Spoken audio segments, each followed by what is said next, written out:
I need to confess something, and it might make some of my friends and family back home a little mad, but we need to talk about this. I have been living in the UK for just over 2 years now. 2 years of apologizing to inanimate objects, learning that quite good actually means terrible, and trying to figure out how to use a washing machine that is somehow also a dryer but takes 6 hours to do exactly neither. But here is the truth, the absolute unfiltered truth that no one prepares you for when you move abroad. The biggest culture shock isn't the food, it isn't the slang, and it isn't driving on the left side of the road. The biggest culture shock is what happens to your brain when you look back at the United States. I was literally shocked, shocked at how my entire perception of my own country has completely shattered and rebuilt itself. It is like taking off a pair of glasses you've worn your whole life and realizing the prescription was wildly wrong the entire time. In the US, we would never just casually walk into a crowded movie theater, a shopping mall, or a grocery store without subconsciously doing a threat assessment. It is so deeply ingrained in our psychology as Americans that we don't even register it as a survival tactic. You note the exits. You think, what if something happens? Living in the UK, I realized about 6 months in that my shoulders had literally dropped 2 inches. I was walking through a massive crowded train station in London, completely unaware of the exits, just listening to a podcast and drinking a flat white, and it hit me. I feel safe. Not just, oh, this is a nice neighborhood safe, but structurally, societally safe.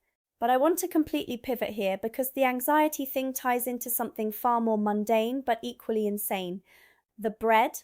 I literally need to talk to you about the bread. When I first moved here, I bought a loaf of sliced bread from Sainsbury's, put it on my counter, and 3 days later it had mold on it.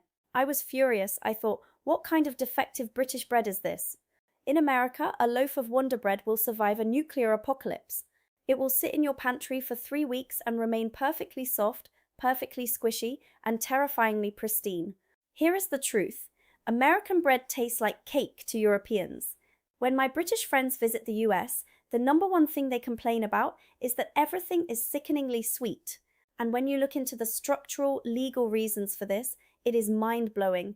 The US food industry heavily relies on high fructose corn syrup, which became deeply entrenched in our food system in the 1970s.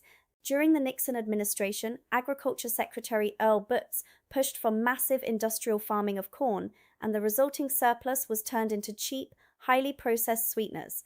We subsidized it, we pumped it into everything from bread to pasta sauce to salad dressing, and we just accepted it.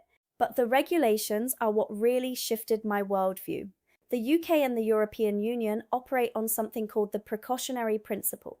This basically means that if a chemical or an additive might cause harm to human health, it is banned or heavily restricted until the manufacturer can definitively prove it is safe.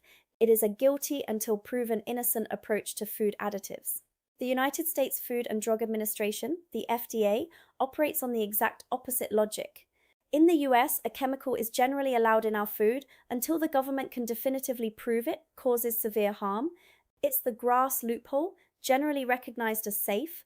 Companies can essentially self-regulate and declare a new additive safe.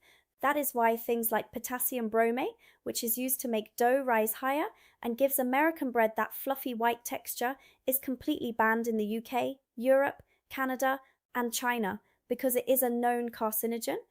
Yet it is perfectly legal and widely used in the US. And speaking of lifestyle changes, let's talk about the absolute scam that is the American work ethic. I was literally shocked when I started working with British companies. In the US, the very first question you ask someone when you meet them at a party is, what do you do? Your career is your identity. It is your moral worth. We are so deeply conditioned by the Protestant work ethic and the capitalist grind that we wear our exhaustion like a badge of honor. Oh, I worked 60 hours this week. Oh, I haven't taken a vacation in 3 years. In the US, we would never just shut our laptops at 5 p.m. on a Friday and completely ghost our employers until Monday morning. When I first moved here, I sent an email to a British colleague at 6:30 p.m. on a Tuesday.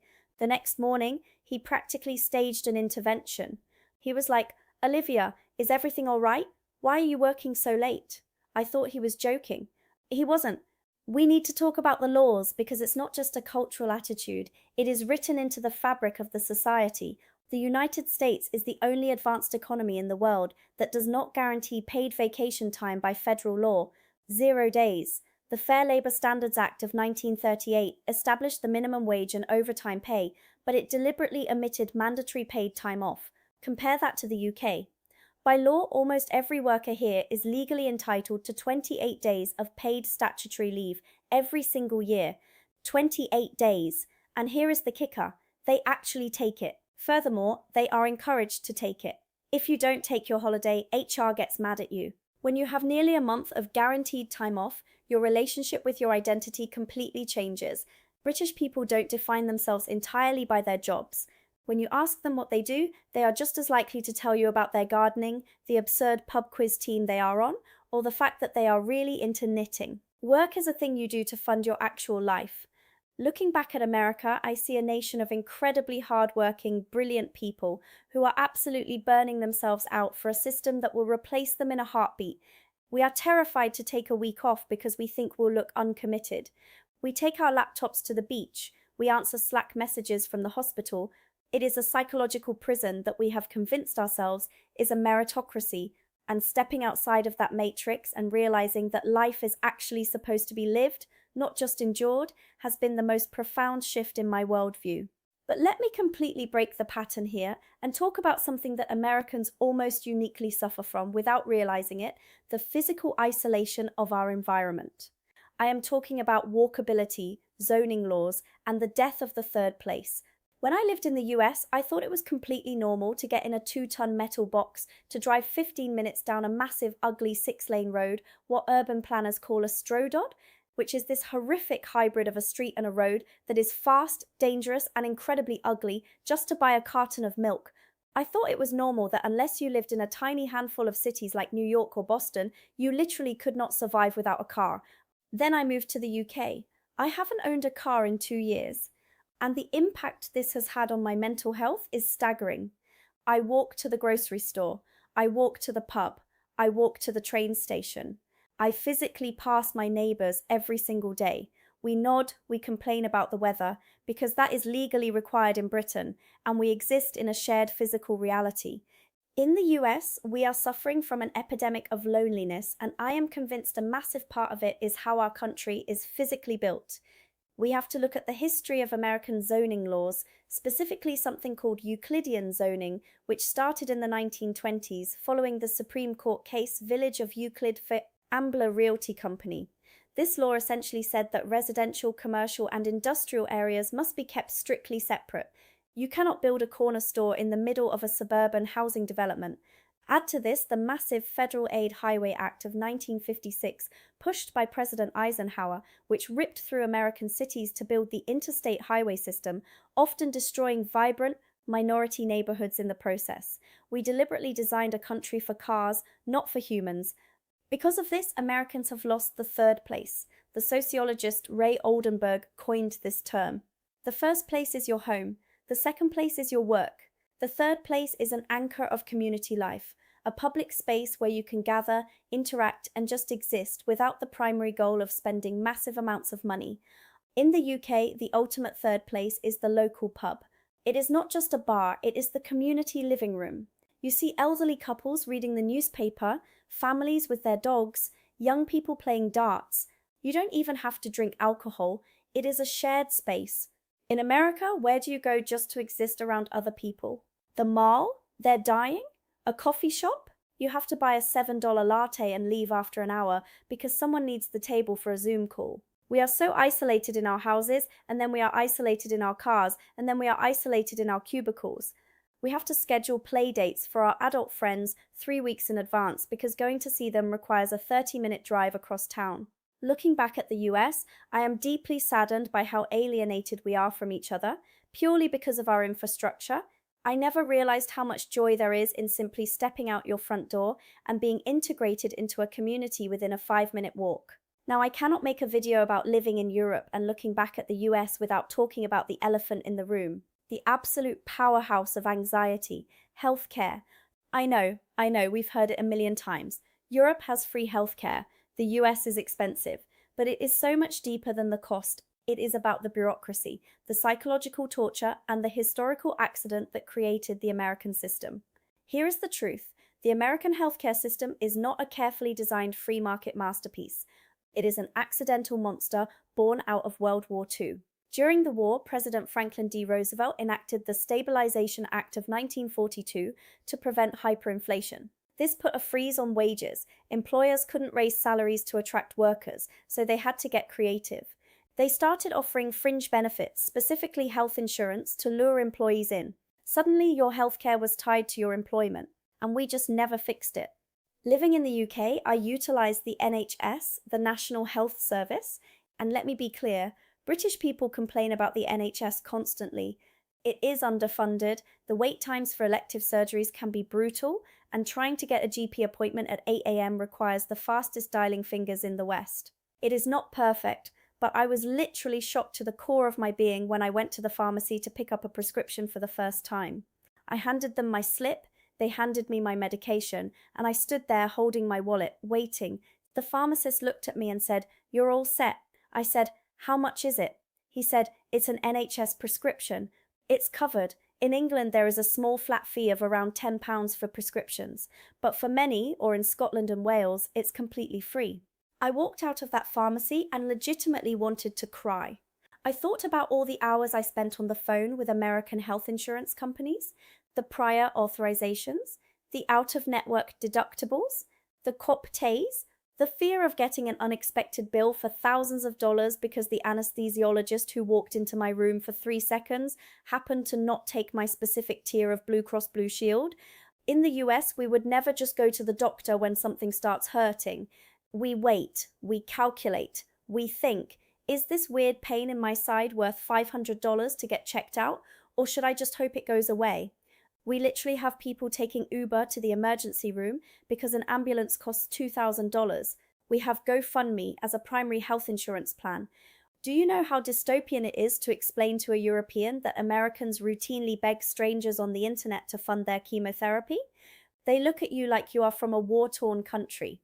The profound psychological weight of tying your literal survival to your job is something Americans just accept as normal. We stay in toxic work environments because we need the dental coverage. We are terrified to start small businesses or pursue our passions because we will lose our health insurance. The NHS has given me the realization that healthcare is not a commodity to be bought and sold by middlemen taking massive administrative profits. It is a fundamental human right. Knowing that if I step off a curb tomorrow and get hit by a bus, I will be taken to the hospital, fixed up, and sent home without ever seeing a bill, it fundamentally changes your relationship with your own mortality. It frees up so much mental RAM that I used to dedicate to just worrying about what ifs. And you know what else is bizarre? The advertising. When I watch TV back in the US now or stream American programming, I am bombarded with pharmaceutical commercials. Ask your doctor if Xarelto is right for you. Side effects may include internal bleeding, spontaneous combustion, and death. Why is a television commercial telling me to ask my doctor about a highly specific biological compound? The doctor went to medical school. Shouldn't the doctor be telling me the US and New Zealand are the only 2 countries in the world that allow direct-to-consumer advertising of prescription drugs? In the UK, it is totally banned. The medical industry in America is so deeply commercialized that we view ourselves as consumers of healthcare rather than patients. But let's shake this up again. Because if I just sit here and bash the US, it wouldn't be the whole truth. There are things about looking back at America from across the Atlantic that make my heart ache with homesickness, and things that Europe gets completely wrong.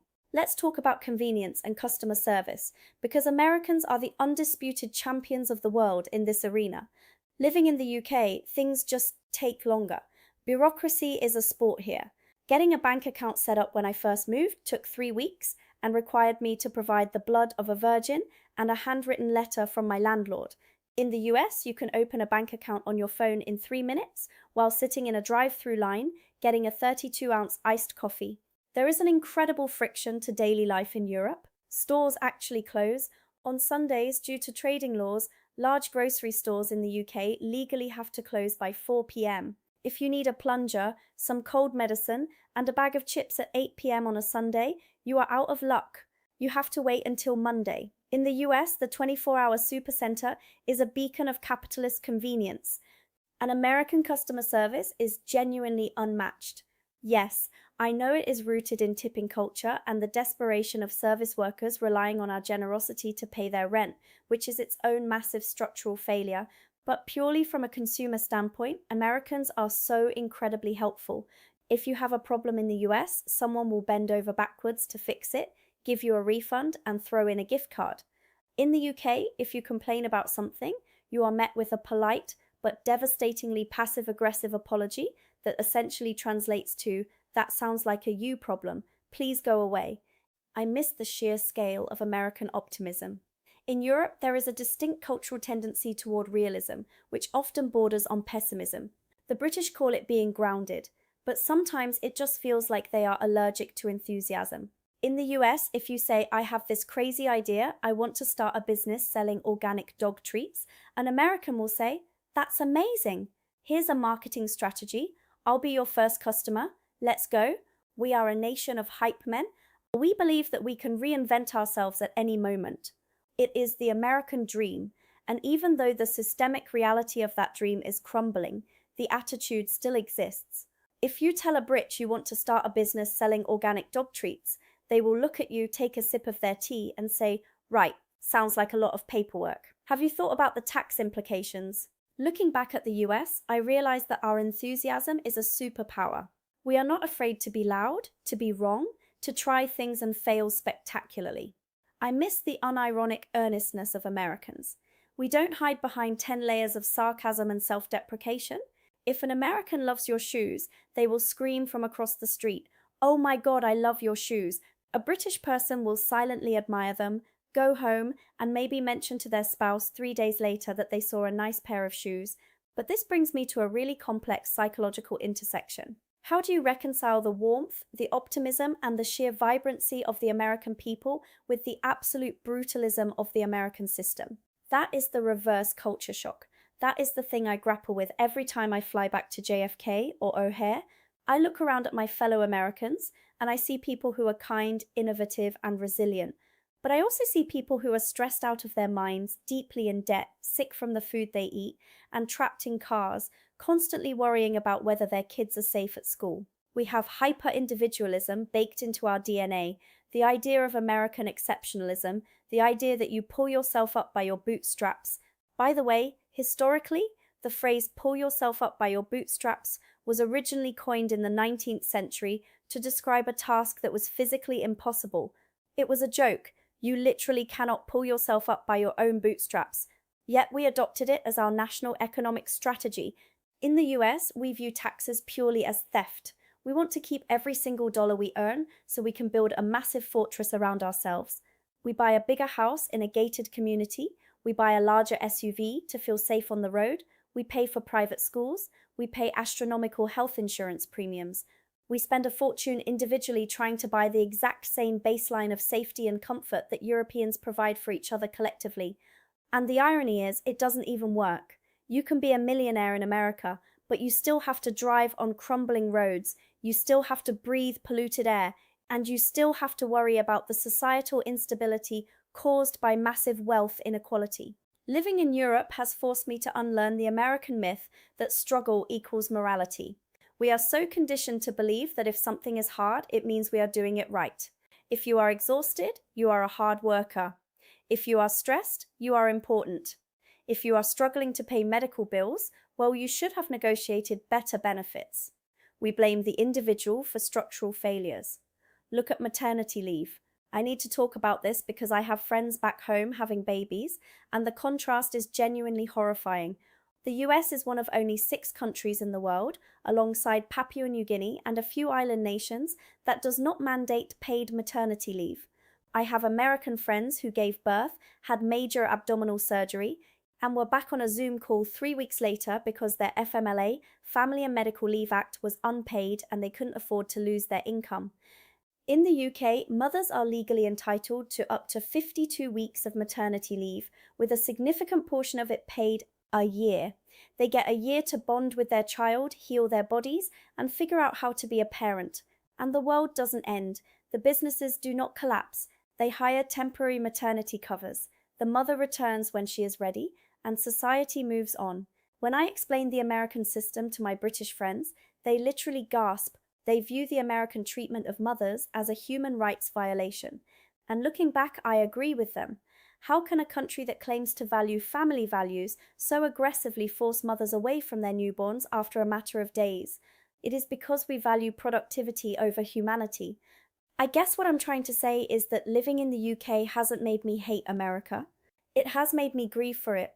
It has made me realize that we are settling for so much less than we deserve.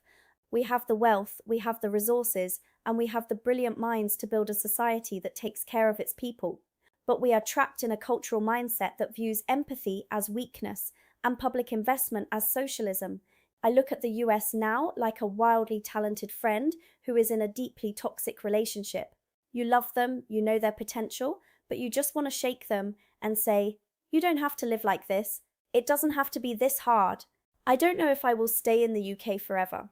The winters are brutally dark. I severely miss proper Mexican food, and sometimes I just want a Target run where I can buy a throw pillow, a gallon of milk, and a kayak at the same time. But I do know that my brain has been permanently altered. I can never unsee the contrast. I can never unexperience the peace of walking through a neighborhood without fear. I can never untaste bread that is actually just bread. Living abroad gives you the gift of perspective, but the curse is that you can never truly go home again without seeing the cracks in the foundation. I am a deeply proud American expat, but I am an American who now knows that a better way of living isn't a utopian fantasy. It is literally just a flight across the Atlantic. And until we start demanding better, until we start looking outside our own borders and admitting that maybe, just maybe, we don't have it all figured out, we are going to keep running on this treadmill. So if you ever get the chance to step outside the American bubble, take it. Just be warned, the view looking back will change you forever.